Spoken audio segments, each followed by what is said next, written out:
Yeah. They take the bottle and they take the basket. Oh yeah.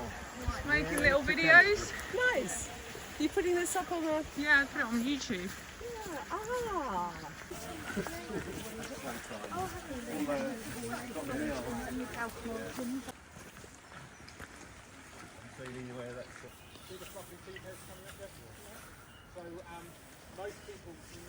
Hi everybody, we are on a foraging walk today. So as you can see down there, Michael is our forager today, and he's going to be taking us around the Chilham area and showing us lots of plants that can be foraged. So I'll try and enlighten you as well with things that I learn along the way. But we're learning about something that's growing next to the river. Okay, that's about far enough. And then just steam or boil this shoot for probably only about 2 minutes.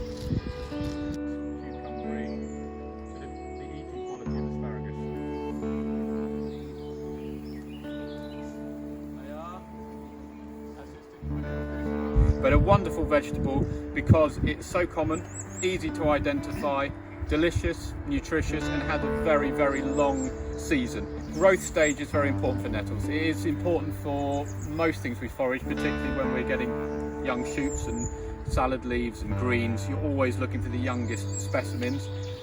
With nettles, it's very, very important because as they get older, they lay down deposits of silica, which is basically sand, and they're gritty when you eat them, and also it's not good for you internally if you eat it at that stage. So you always want young nettles. So spring is the classic time, and they're still growing, so it's a good time to forage them. However, they are the ultimate come again vegetable, as anyone knows who's ever tried to get rid of nettles. You cut them down, they grow up again, and you get new growth. So you can be eating young nettles all the way from probably January, February, right through to November, December. Very, very long season if you keep cutting them down. If you cook them for 2 or 3 minutes, they've got a little bit of bite, and they make a really nice side vegetable just with a bit of butter. If you cook them for maybe 6 or 7 minutes, they become really, really soft, and then that's when they're used as an alternative to spinach. So I use them in sagaloos, I put them with feta in phyllo and make the Greek pie. I put them in soups and casseroles. I put them into pasta dough to make green pasta. It goes in everything. So nettles really good and very nutritious, high in protein. If you dry that out, the growing tip is meant to be 11 or 12% protein dry matter, which is massive for a plant. So very, very good for that. So just an absolute wonder vegetable. I could go on and on and on, but I won't. Eat nettles, okay? That's the point. That's the point I'm trying to make. It has a familiar tea kind of flavour, but also fruitiness from the blackcurrant. But you hopefully detect the tannin. So tannin's the sort of bitter acid that you get in lots of fruit. This is bramble tip. I'll start Well, we can do better than Peter Tip, surely. Make like an exclusive tea. Oh, very tasty, very tea-like. A little bit fruity. Bramble tip. Lovely. And then the filling of these is rice, dried wild mushrooms that were picked last autumn, and also common sorrel as well, which is something I hope I'll be able to show you. And so hopefully you'll get little sort of lemony, citrusy bits coming when you chew this. If I say that, then you'll imagine it, and you will. I'll show you. Lemony, citrusy. Yeah, so they were good. It worked. Thank you. Dolmades with sorrel leaves around the outside, rice and mushrooms, wild mushrooms.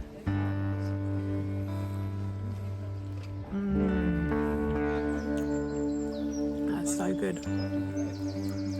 Let's see how tasty that is. But if anyone wants to just break off a bit of those inner shoots and have a nibble, the taste, the bitterness varies quite a lot. But some of them are really mild, but it's crunchy and lettuce-like, so it's just a very good thing to put in a salad. Yeah. I like that. Me too. Is it just these bits? Yeah, just a little bit. Salad. Spines get Salad too leaves. much on the older leaves. Very good clove artichoke. Extra marks for the other one. Quite often Victorian times.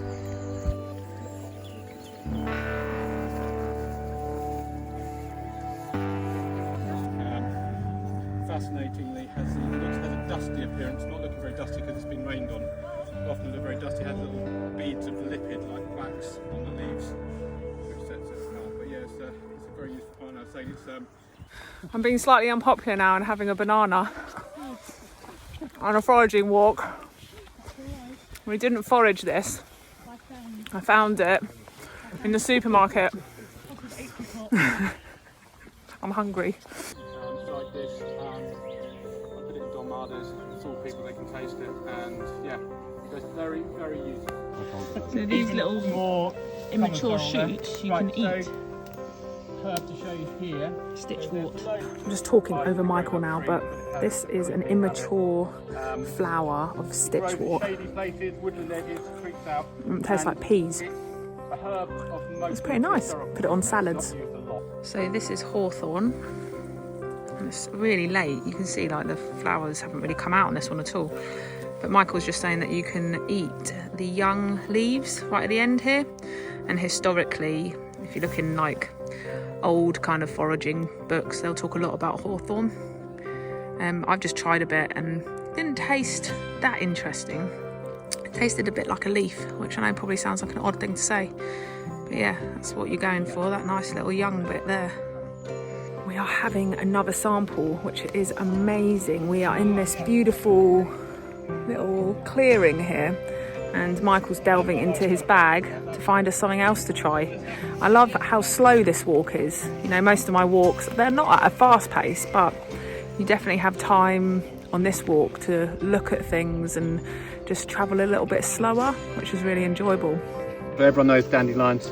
They're very common, easy to identify. Everyone knows them. And there's a lot to be said about them for herbal things and for edible things. And I'll just run through some of the highlights with you. So it's essentially a bitter plant. The whole plant's bitter. It's related to chicory. First of all, the flowers, they are in fact the only bit that isn't bitter. So the petals of the dandelion are not bitter.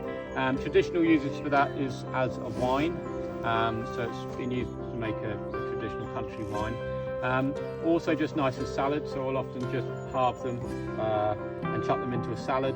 Also nice just to pull the petals out and sprinkle them over things for decoration, like that. These unopened buds, you can salt and then pickle them to make caper substitutes. The leaves are again very, very bitter, which is fine. If you use the young ones, cut them up, then you can use them sparingly in salads. Other things to do with them, you can blanch them, so just put them in boiling water for maybe 20 seconds, take them out and drain them. So this is coffee from the dandelion root. It's really caramelly and it's cold. He's chilled it for us. That's really tasty. Yeah, acorn coffee, yeah, you can do as well. I prefer this. It tends to be even more bitter, the acorn coffee. But yeah, a lot of people swear by the acorn coffee. We're eating biscottis now. This is a hogweed and magnolia biscotti. It's the seeds from the hogweed. Quite hard. Tasty. The reassuring thing about wild garlic is it's distinctly garlicky. So lily of the valley is one toxic sort of garden plant that it's said, you know, you must be careful of. But at the end of the day, if you crush it and it smells like garlic or onions, you're right, because it's going to be a member of the allium family or another plant which is a brassica. But anyway, if you get that smell, then that's going to be fine. So that is wild garlic. It's very, very easy to use. You don't use the bulb. So the name garlic makes people think that they're going to be digging for the bulb, but it's the green parts you use, and basically you use it like a leek. And it's very, very forgiving. It's got very good texture, very familiar flavour. So it can be used in all sorts of things. So I put it in omelettes, I wilt it and reduce it with stock and cream and make sauces. I put it in bread doughs, goes in pasta sauces, goes in just pasta with oil and a little pancetta and things like that. So I mean, just stuffed in fish, in chicken, everywhere. It's just very, very usable and easy to deal with.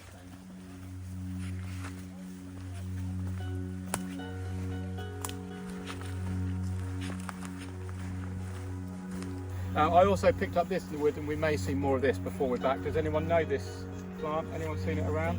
Yes, I saw it in the wood. Yeah, so before I talk too much about it, grab a leaf and crunch it up and have a smell of it and see whether you get anything from Run that.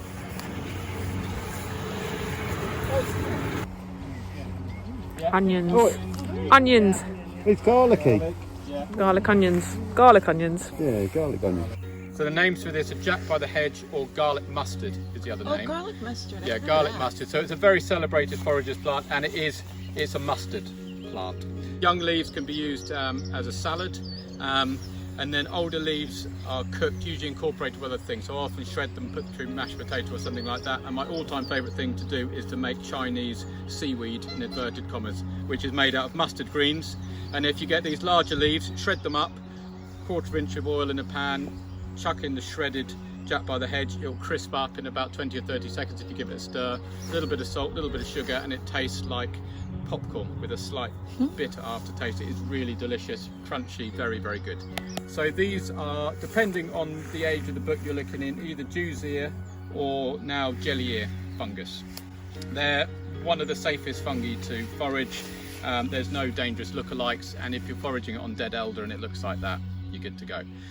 So that's the good news about them. The bad news about them is British people don't really like them very much because they're a gelatinous fungi. So these are very, very dried out and desiccated.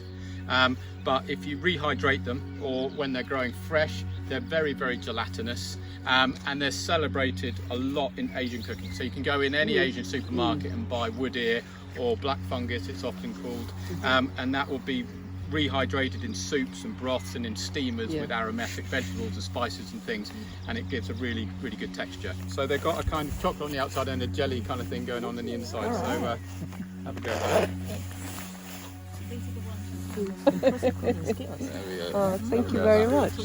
Lovely. This is really fun. Well, I mean, to be honest, if you dip anything in chocolate, it's going to work, isn't it? But Jelly-eared fungus.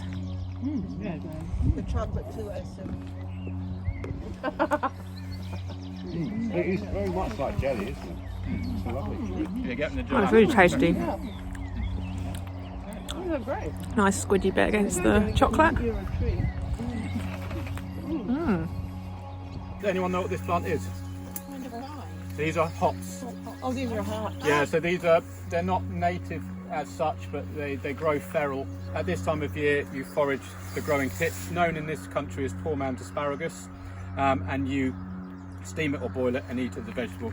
And it is delicious, rather tannic, so has a slight dry quality in your mouth, and makes a lovely risotto, which is how it's traditionally used in Italy. So prices of up to €1,000 per kilo have been paid for hop shoots. Don't pick it expecting that kind of quality. Okay, I don't want to be a crashing disappointment. We do it, but it's quite cool to have eaten the most expensive vegetable in the world. So there we go, hop shoots, well worth a go.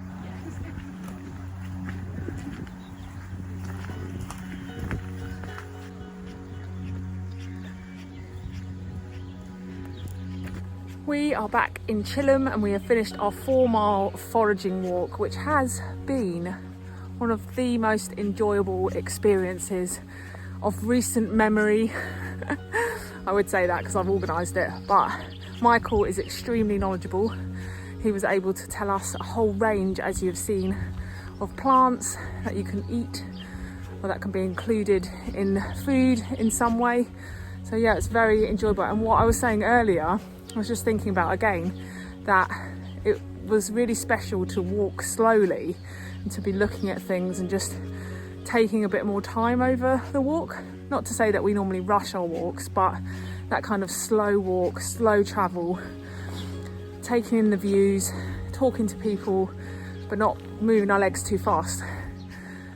I will put Michael's information in the top line of the description so you can go and see what he does in Kent, all the foraging courses and days out that he does. Thank you so much for joining me today. I hope you're able to get out and explore your footpaths. Remember to be a wild native, and I'll see you again very soon.